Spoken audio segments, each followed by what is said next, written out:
We are back. Good morning, everyone. Thank you for joining us again on the program. I am Nifemi Oguntoye, and we continue our conversation as regards government policy and all of the promises made by the Tinubu administration.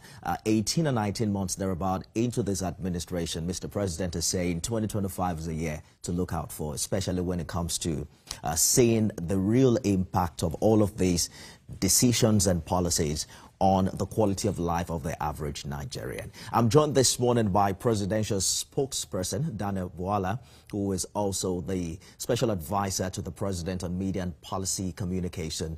Thank you for joining us, Dr. Bwala. Happy New Year to you. Happy New Year. Thank you for having me, and good morning to Nigerians. Thank you for joining us as well. I'd like us to begin very quickly with what appears to be on the front burner, a conversation we started having yesterday, and it's a fallout of what the Labour Party 2023 presidential candidate calls a threat on his life. There appears to be some war of words now between him and the spokesperson of your party, the APC, and it has now snowballed to a lot of fightings between supporters of both groups online. Your former principal, who is former Vice President Atiku Abubakar, has also asked for a formal apology, saying that the Tinubu administration has kind of stifled healthy exchange of ideas and true democracy, where the criticisms and contribution of opposition leaders are seen as vital for the betterment of governance and the promotion of public accountability. Interestingly, you have been on both sides. What do you think is happening? How accommodating has this administration been for opposition parties? Well, thank you for having me, and good morning. So I speak for the president and not for the party. And because of that, we will leave the back and forth between our party, the APC, and the opposition party. And the reason I'm saying that is so we, from the government side, do not get distracted, because presently, as every Nigerian can see, the president is focused on delivering on the mandate and the promise he made to the Nigerian people, which we are seeing the manifestation of these various aspects of the economy. But because you mentioned something that democratic ideals of free speech and allowing opposition to thrive, I want Bwala Tinubu has proven believes absolutely in the free speech and allowing the opposition to run their party, their activities.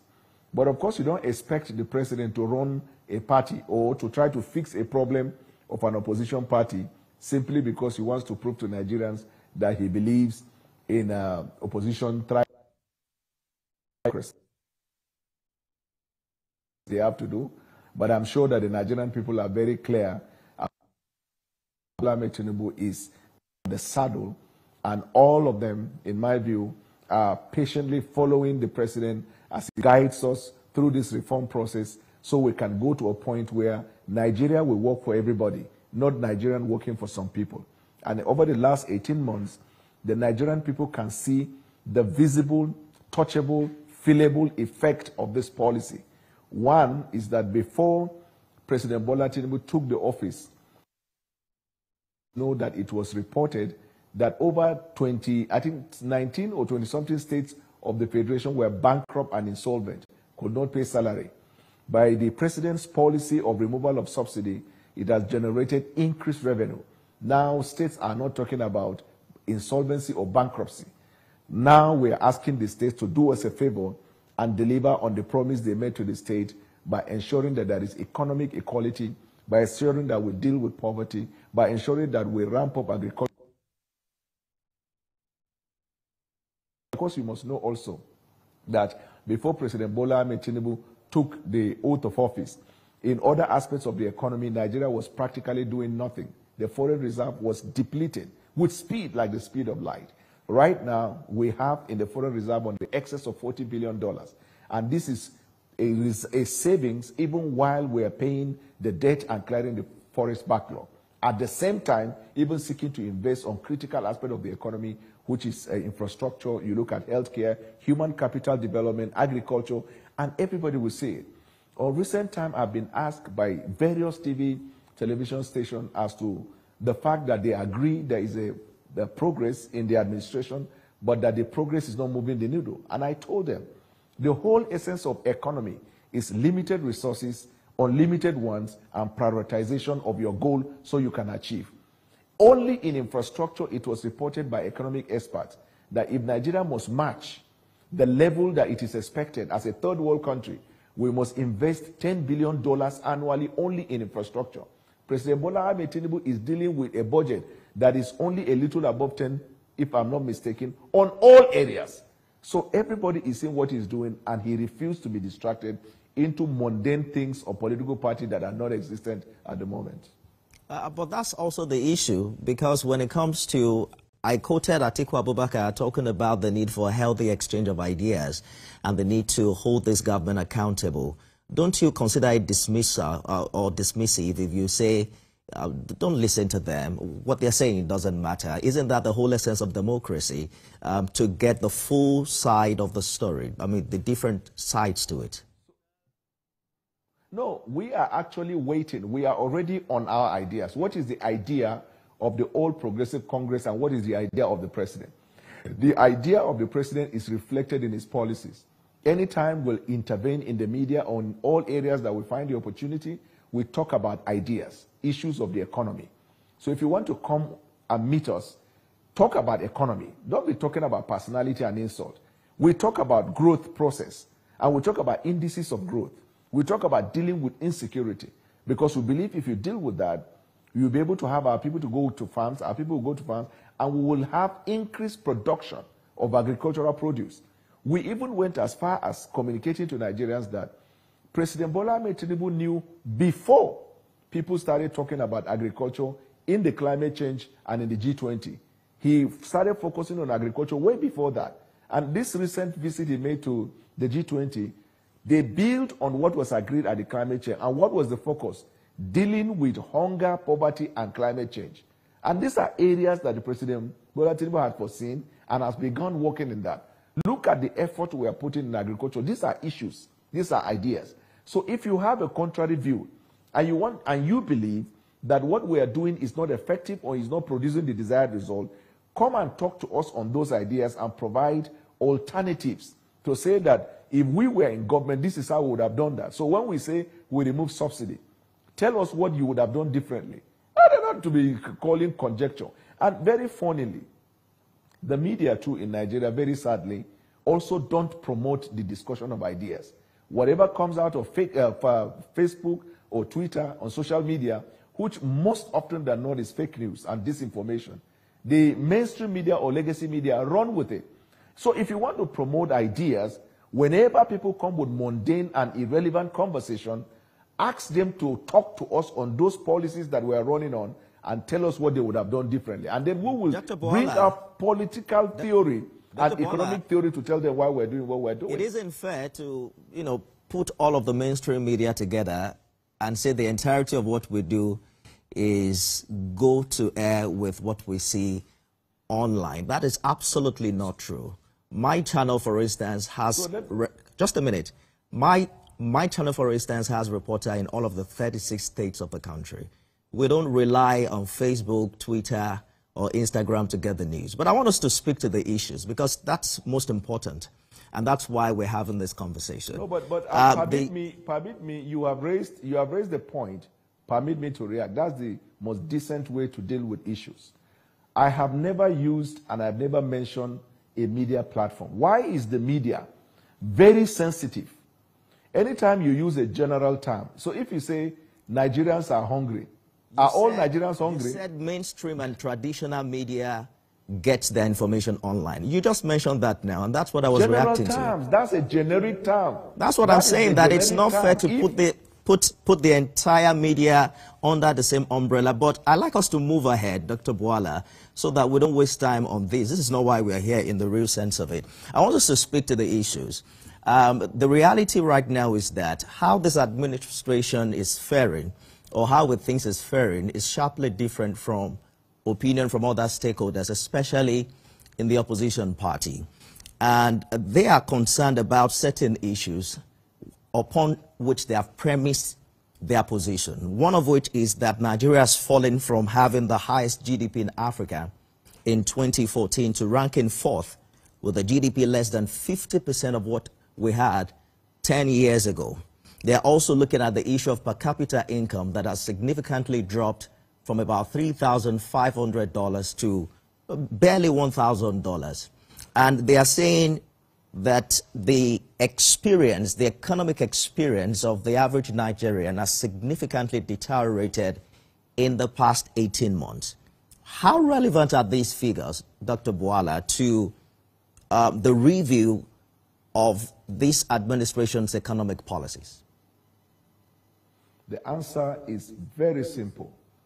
If you are in a building project where you have a building that is at a lintel level, another building is at a lintel level, but the second building that is at a lintel level has a faulty foundation, and in fact, is even about to crack and collapse. And then you assess and say, if we keep arguing at this level with false hope and false GDP because it's not founded on the fundamentals of the economy, we are certainly going to crash as a nation.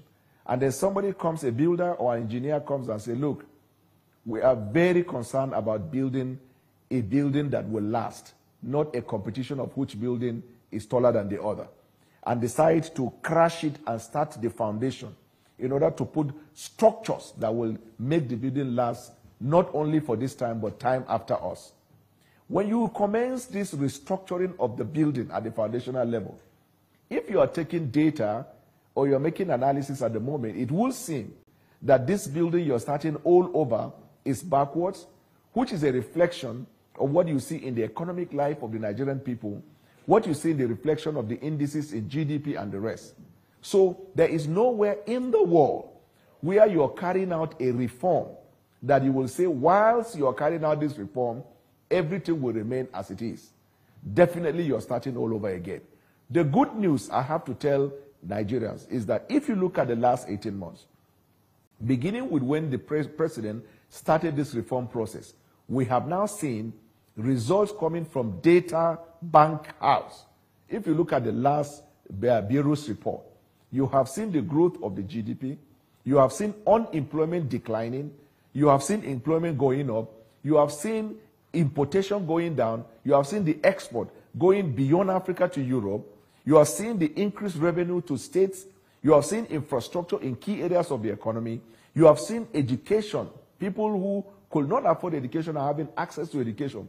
These are what they call fundamentals of the economy. They keep and make economy grow. You have seen that the banks and private sector are recapitalizing to become very strong and virile. You are seeing even in the media where your community lies, media is restructuring to build on media job that last not just for now but time after us. So we are under construction. So anytime they raise that concern, you have to put it into perspective, because if you don't put it into perspective, you will be carried away in the delusion that Nigeria ought to be the way it was when the report of where it was founded on borrowing and feeding and not putting on infrastructure, when it is founded on falsehood and false reportage, and when it is founded on critical area of the economy declining. This is the explanation we give to the Nigerian people anytime such a conversation comes. And our answer to them is that we were not the same way we were last year, this year. There is an improvement. And that is how in 2025, you're going to see improvement in these fields. Why do we check our budget and look at our investment in security? Because we discovered that if we deal with insecurity that is largely seen in states in Nigeria where we have farmers, our farmers will go back to work. And when they go back to work, we will have production in agriculture. When we have production in agriculture, it will crash the prices of items in the market. Because a greater part of this inflation people are talking about is founded on food inflation. So when we deal with agriculture, we deal with insecurity, we'll have increased production in agriculture, and we will see growth. The president has put his own foot on the ground to focus on the non-oil aspect of the economy so we can have diversification of the economy. This is our answer to those who care to listen.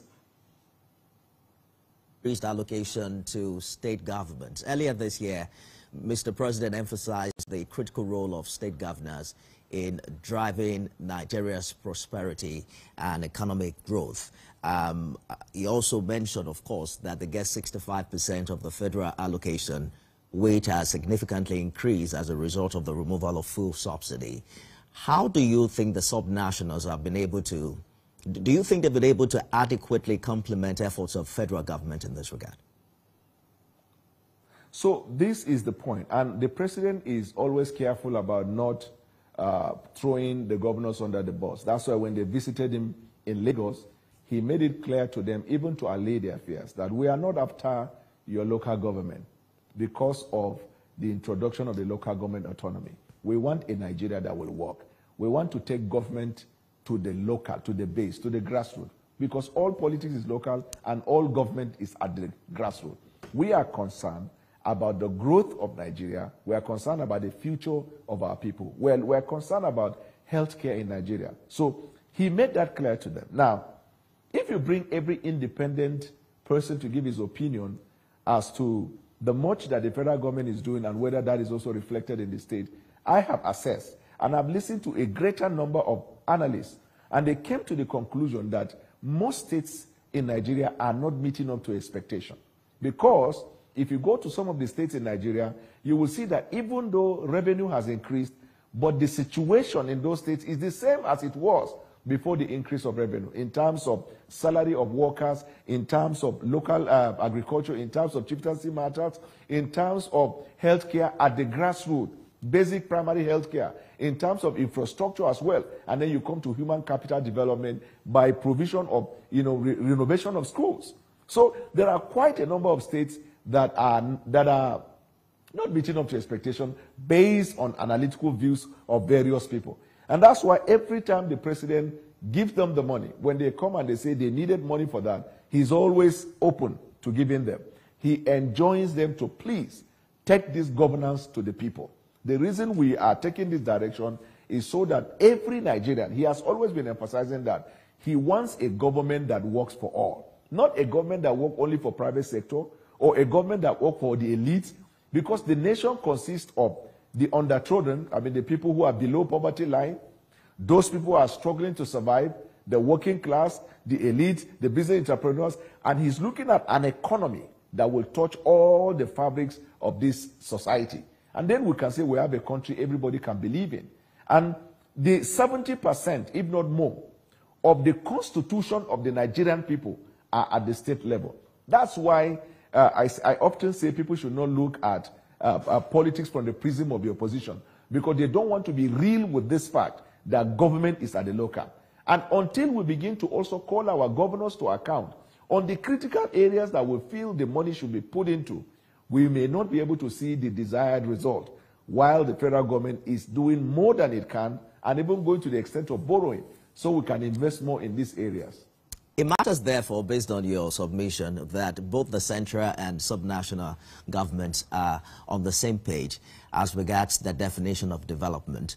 I have heard people say perhaps Nigerians should also hold governors accountable the same way they scrutinize government at the center. But I have spoken with some commissioners, across the states, who have also made a submission that more allocation necessarily doesn't mean more value for the states when you consider inflationary pressure, which has significantly increased in recent time. How do you react to that?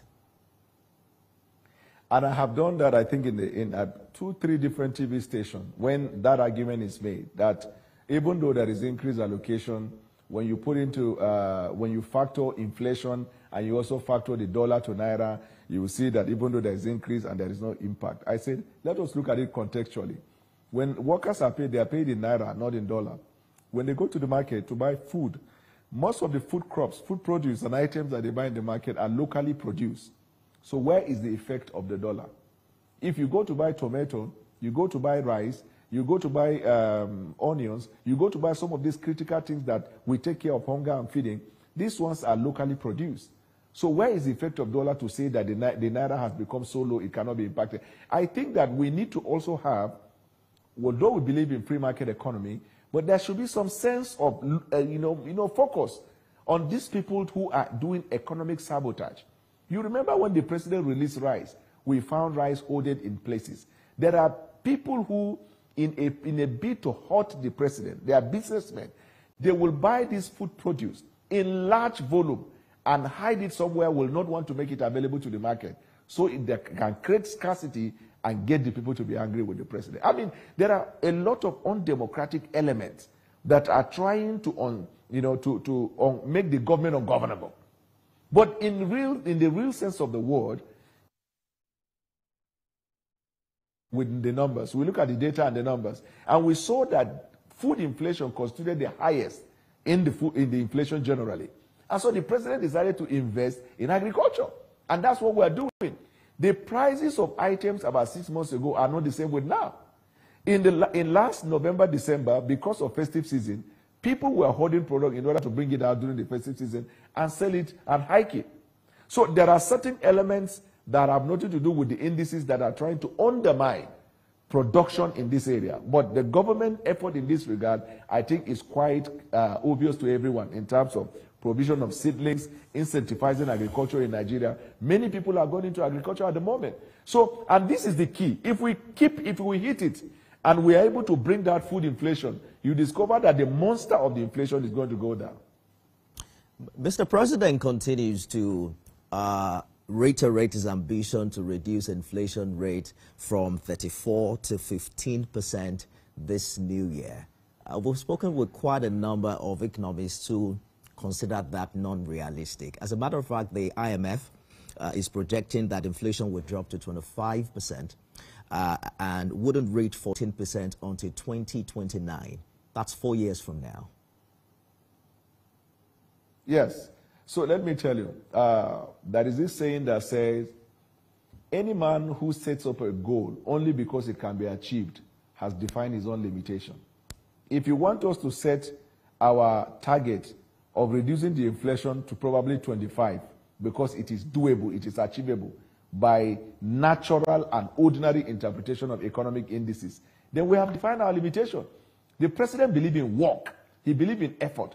He believed in stretching to the impossible and make it possible. So when we say we are hoping in this year to reduce the inflation to 15-point-something%, somebody may look at it and say it is ambitious. Fine, it may be.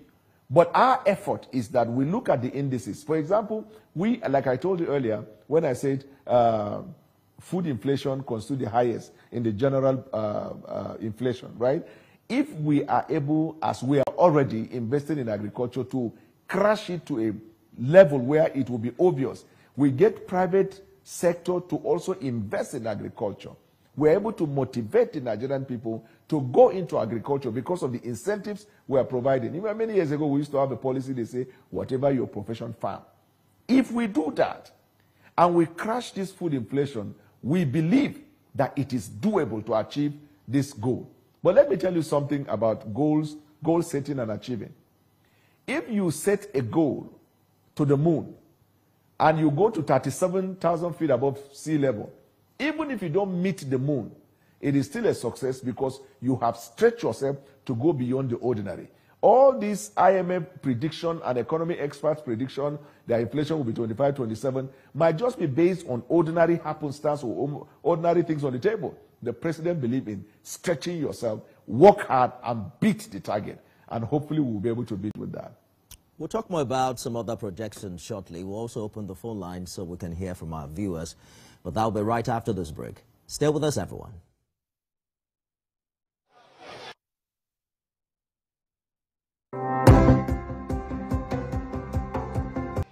Thanks for staying with us, everyone. We're looking at President Tinubu's economic policies. Hopefully, we're going to touch on diplomacy shortly. Dr. Daniel Bwala, presidential spokesperson, joins me live from Abuja. Mr. Bakari is on the line. Good morning, and thank you for joining us. Please go ahead with your contribution. Hello? I can hear you. Please go ahead with the contribution, Mr. Bakari.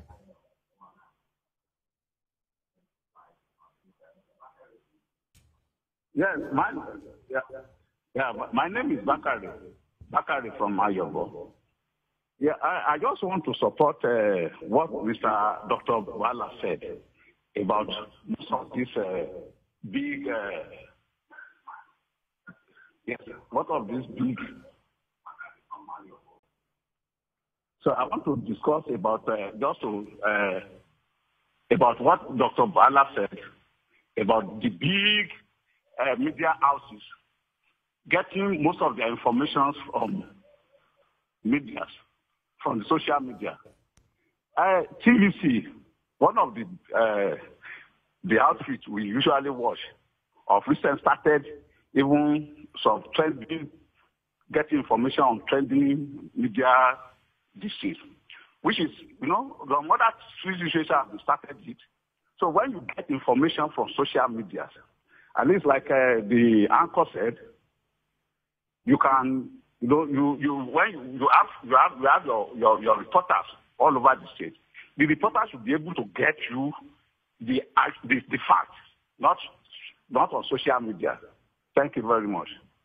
Thank you, Mr. Bakari, for your contribution. Let's get back to our conversation, Dr. Bwala. The outlook of the exchange rate in 2025 has been premised on factors like the foreign reserve in excess of about $40 billion.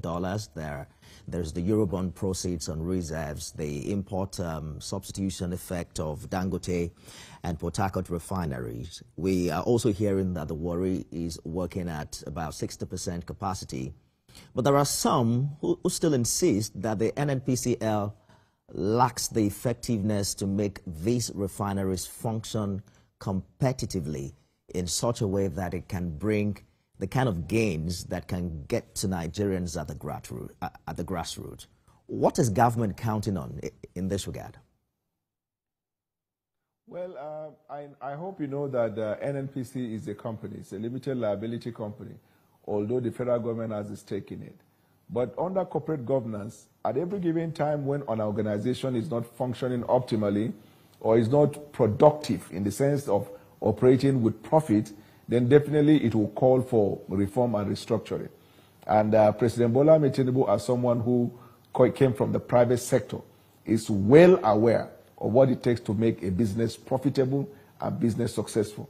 And if at any given time he comes to the realization that NNPC is not living to expectation, I'm sure that President Bwala Tinubu will do what needs to be done in order to make NNPC a fully functional, profit-making company. But you need to know that the last time these refineries worked, I believe that millennia, there are some people, if you ask them now, they will say in their lifetime, they have never seen it. This is one of the biggest breakthroughs we've had in recent memory in Nigeria, that you can have the Port Harcourt refinery functioning, you can have the Warri, and we're even targeting Kaduna and others. This is one of the most marked progress that you can see in the administration of President Bwala Tinubu. And if NNPC is not working, how come we now have refinery working? How come we have Warri working? It is the same NNPC who couldn't do that in the past. So that shows that there is a marked departure from ineffectiveness to effectiveness. And if this is not enough, that's why even from the governmental point of view, the president introduced performance assessment as a means of assessing the performance of his ministers. That same thing is reflective of his own pattern of operation. At every given time, whatever you are asked to do, you will be assessed. If the expectation is far above the performance, then definitely the president will do what he needs to do in the circumstance. I want us to quickly touch on the issue of tax reform bills. I think I heard Governor Sule yesterday in a sister organization talking about a satisfaction with the commitment of stakeholders to consider the issues raised about these bills. Mr. President also, I think it was during his media chat, signaled a willingness to make concessions to address stakeholders' concerns. What are the real expectations in this regard? Because we've heard governors, for instance, the Borno State governor, make reference to the PIA and how long it took to come to what he considers a conclusion in that regard. To what extent is the federal government willing to concede?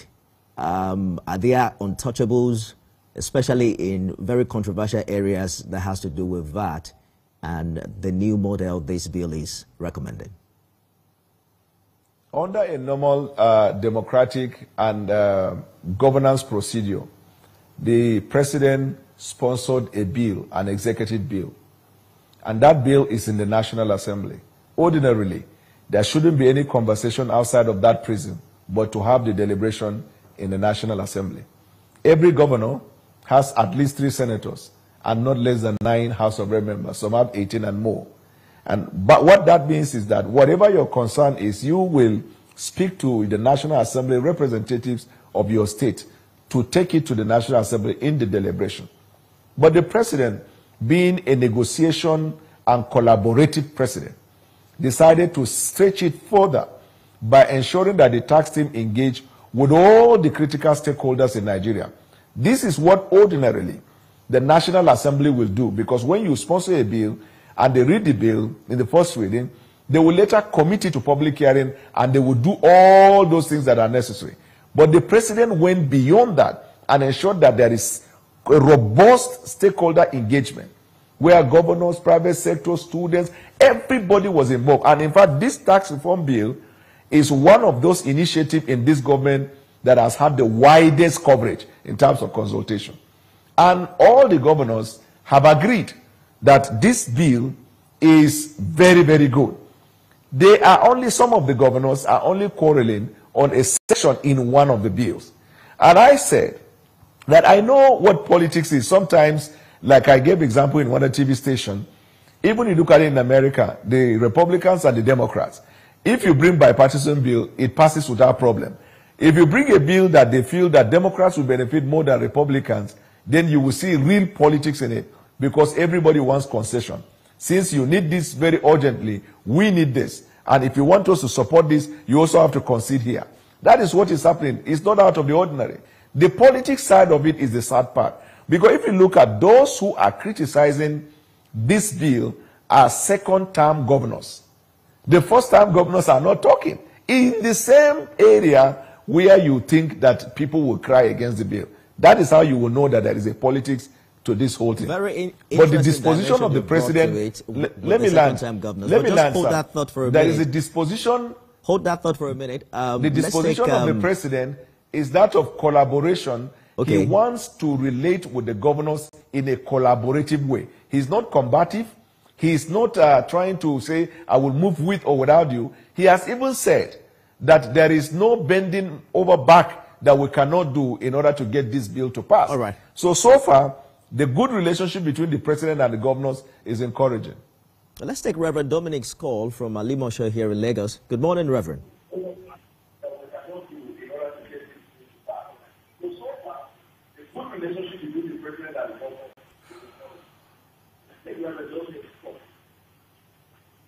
Hello, can you hear me? Femi, good morning. Good morning. Please go ahead with your contribution. Please, can you hear me, Femi? I can hear you clearly, Reverend. Go ahead, please. Okay, I wish Dr. Bwala can hear me. Dr. Bwala, I know him very well. Maybe you may not know me very well because I meet one place or the other. But I want to disagree with Bwala. If you can hear me, I want him to answer me direct. How could Bwala say that a media like TVC are receiving information from social media? TV is one of the best, if not in Africa. How could we have correspondents all over the world, if not all over the Africa? That did not sit down with me as a presidential spokesperson. Now, that, by the way, I'm not an economist. I want to ask Dr. Bwala, how on earth do you say that the economy is getting better?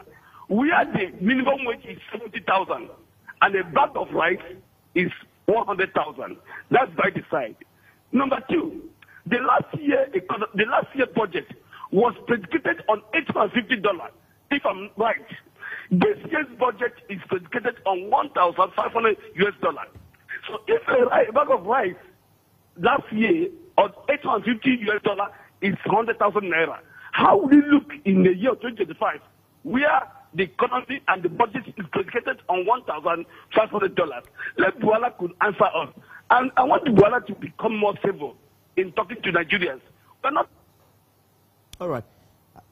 I think your contribution is clear, Reverend. I doubt if Dr. Bwala could hear you, but I'd like you to, he's asking the question of how these economic policies trickle down to the average Nigerian. For instance, he's saying if you're benchmarking dollar at 1,500 naira for this year, how do you expect the price of rice, for instance, a bag of rice that was 100,000 last year to reduce, given what dollar was in the previous year? It's talking about the real cost of living and how much people exchange for food and services. Yeah, I think that in the first 20 minutes of our conversation, we really touched on that. But however, in response to how a price of an item rose from a certain price, let's say 17 or 20,000 to 100, I mean, the facts are there, right? When we remove subsidy and we float the naira, it means everything is going to be rejigged to start all over again. But what we are doing in order to deal with this, like I told you, is investment in agriculture. If you have more people investing in rice and you have more rice in the market, it's the simple logic of economics.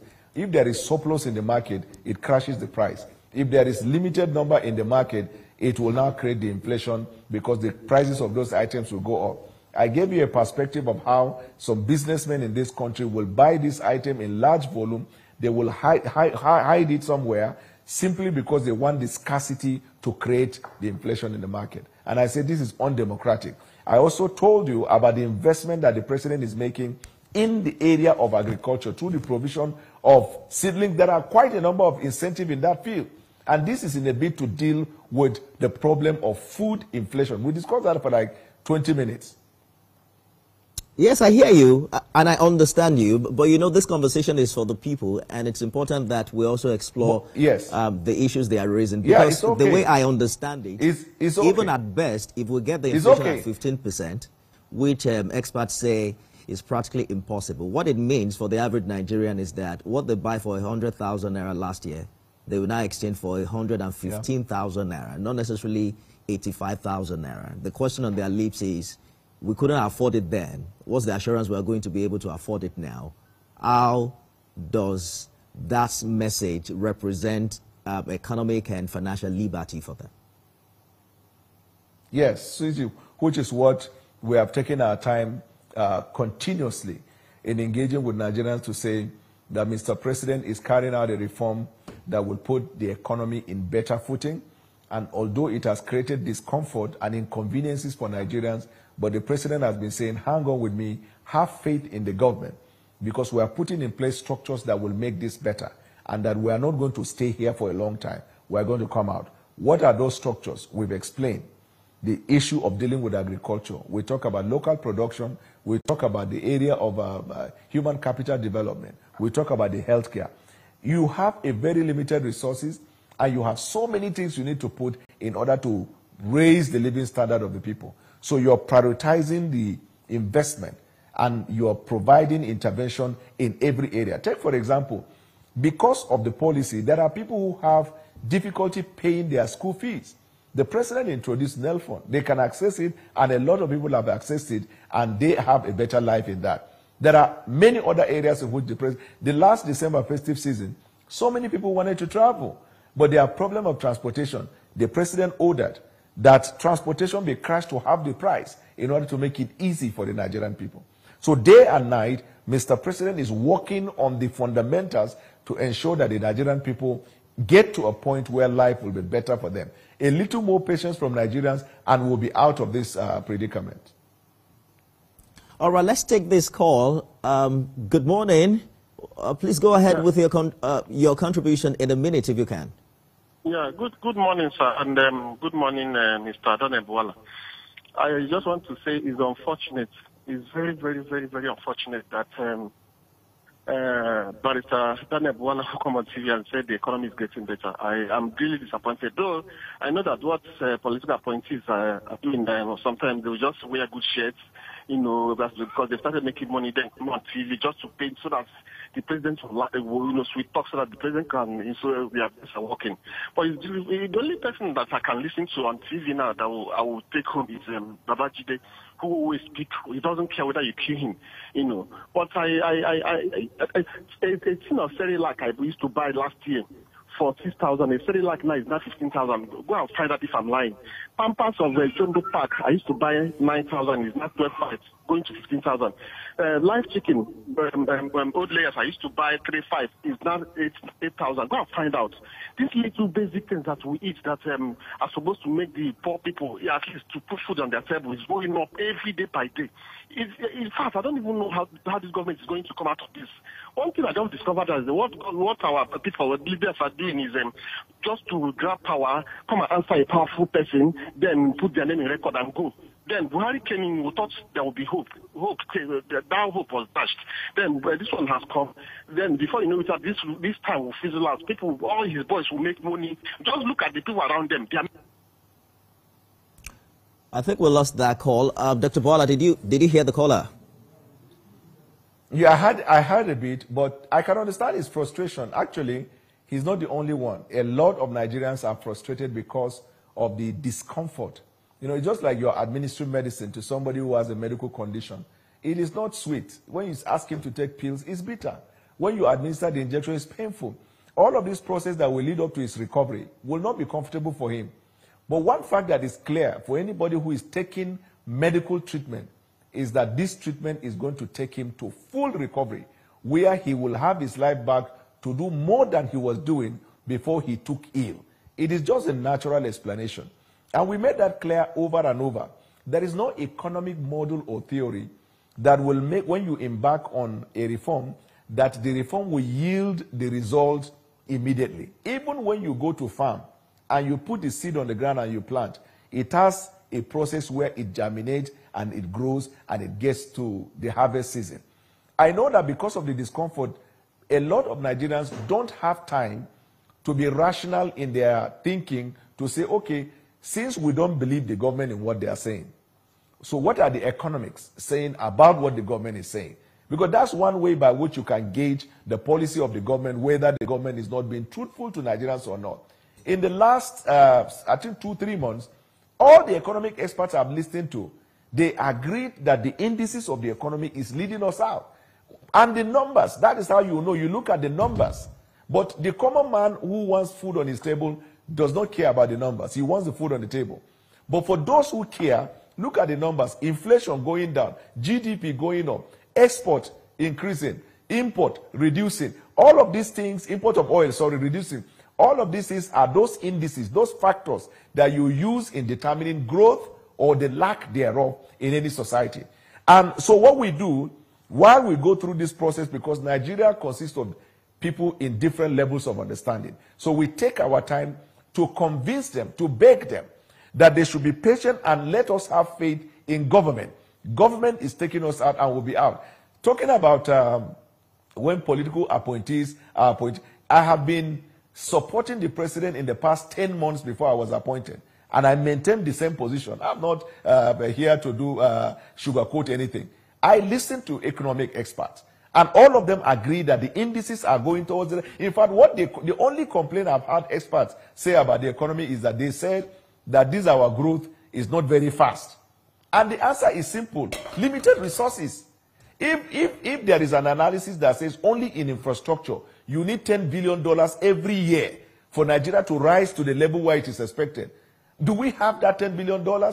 Since we don't have, we have to prioritize. And because of prioritization, the areas that you are not prioritizing, people will look at it as if the government is not working in that regard. So we are making the progress. We continue to ask Nigerians to be a little bit more patient. We are going to come out of this predicament.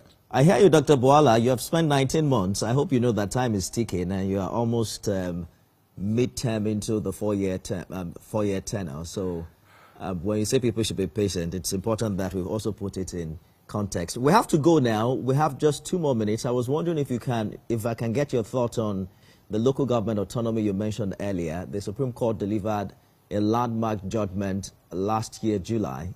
Months after that judgment, the federal government, we understand, is yet to allocate funds directly to local government accounts. We are seeing some governors coming up with other laws now that require local government to do some remission to the state account. Quickly, in a minute if you can, what is government doing in this regard? To the credit to the president, this is where president has continued to demonstrate these leadership skills of negotiation and collaboration to say he's not running a one-man government. Because after the Supreme Court decision, the president still subjected the conversation around the implementation between the federal government and the state. And they've been having robust, understanding in that regard. Probably in the coming weeks, the monies will be sent directly to the local government because we are making some agreement with the state government. That is what it takes to lead as a leader. That you are displaying this quality of negotiation, collaboration, and it is the same spirit the president has carried even to the tax reform bill. So to the local government chairman or local government administration in Nigeria, very shortly you are going to see the full implementation of the local government autonomy as enunciated by the Supreme Court. Lastly, before you go, with respect to, I have the two people that talked, I didn't hear them very well, but I had mention of TVC, and you mentioned TVC. It's part of those things that I'm telling you about agenda. We have discussed robustly wide range of issues. Somebody is making a call not to talk about issues that affect the Nigerian people. He's talking about TVC, when in fact, the statement I made has nothing to do with TVC. I have never mentioned TVC or indicted the TVC. I use a general term about the media. And I said that the mainstream media, I maintain the position, the mainstream media in Nigeria sometimes build their story around social media. And because largely the social media is influenced by fake news and falsehood, some of these things affect public perception against the government, which Mr. is Bwala, wrong. we have Because completely of run AI, out of time. My brother, as you are talking, let me land, please. Permit me to land. Because of AI, your voice now can be used against you in the media. So if the media is fact-checking information that comes from the social media, we can have a robust conversation. I welcome one way conversation the mainstream media differs from falsehood. social media is that we have strict timing. We have to go now. Thank you so much for your contribution. I've been speaking with presidential spokesperson Dana Bwala, who is special advisor to the President on Media and Policy Communication. We're counting on all of the promises of Mr. President. It matters that people are able to afford food and drugs. He acknowledged that himself in his New Year message. And we're hoping that all of these plans and policies will come to fruition in the course of the new year. Thank you for joining us again. You can watch it all over again by 4 a.m. tomorrow. We're back with more conversations on This Morning. I am Nifemi Oguntoye. Thank you for being there.